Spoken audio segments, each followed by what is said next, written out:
બનાસકાંઠાના સરહદી વિસ્તાર રાજસ્થાનની ઘટના ભીનમાલના બિલડ પાસે અકસ્માતમાં 8 લોકો ઘાયલ। ઘાસચારો ભરેલ ટ્રેક્ટર ટ્રોલીને જીપ ટકરાઈ અકસ્માતમાં ઘાયલોને સારવાર અર્થે ખસેડાયા। વધુ ઈજાઓ હોવાથી ગુજરાત રિફર કરાયા વગર પરમિટે ઘાસચારો ડબલ ડેકરને ભરીને જતા વાહનને લઈ અકસ્માત થયાની ચર્ચાઓ ફેલાઈ છે। આવા વાહનો સામે રાજસ્થાન પોલીસની નિષ્ક્રિયતા સામે ઉઠ્યા અનેક સવાલો। આ જ સ્થિતિ ધાનેરાની પણ ડબલ ડેકર ઘાસચારો ભરીને અનેક વાહનોની અવરજવર યથાવત જોવા મળી રહી છે।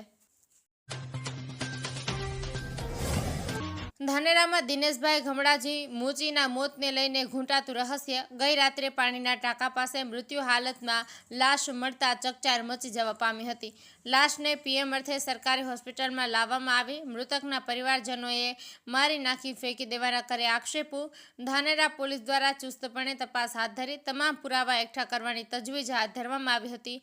ધાનેરા પોલીસે હાલ આકસ્મિક ગુનો નોંધી વધુ તપાસ હાથ ધરી હતી। આ ઘટનાને લઈને હિન્દુ સંગઠનો અને રાજકીય આગેવાનો તેમજ મોટી સંખ્યામાં લોકોના ટોળા સરકારી દવાખાને આવ્યા હતા। બનાસકાંઠા પાલનપુર જિલ્લા પંચાયતમાં ધડાકા સાથે સ્લેબ ધરાશાયી થતા હડકંપ મચી જવા પામ્યો છે। કચેરી શરૂ થવાના સમયે ત્રીજા માળનો સ્લેબ થયો ધરાશાયી। અચાનક ધડાકા સાથે સ્લેબ ધરાશાયી થતા જિલ્લા પંચાયત કચેરીમાં ખળભળાટ મચી ગયો।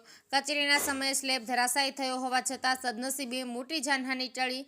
ધડાકા સાથે સ્લેબ ધરાશાયી થતા તમામ કચેરીના કર્મચારીઓમાં ભય। કચેરીમાં ફરજ બજાવતા કર્મચારીઓ સહિત અરજદારોમાં ભયનો માહોલ સર્જાયો।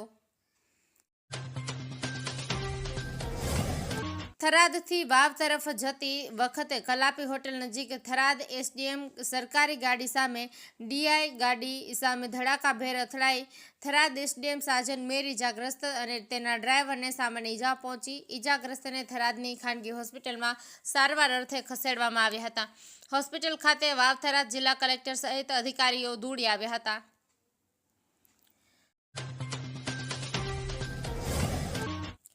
વાવ-થરાદ જિલ્લા થરાદ તાલુકાના બેવટા ગામના પરિવારને આ નડ્યો અકસ્માત।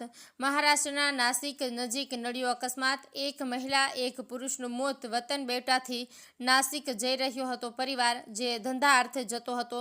ગઈકાલે વહેલી સવારે બની ઘટના। ટ્રેક પાછળ કાર ઘૂસી જતા અકસ્માત સર્જાયો હતો। અકસ્માતમાં મોટા ભાઈ અને નાના ભાઈની પત્નીનું મોત ઘટના સ્થળે જ નીપજ્યું હતું। અન્ય 4 વ્યક્તિઓ ઇજાગ્રસ્ત થતા સારવાર હેઠળ છે।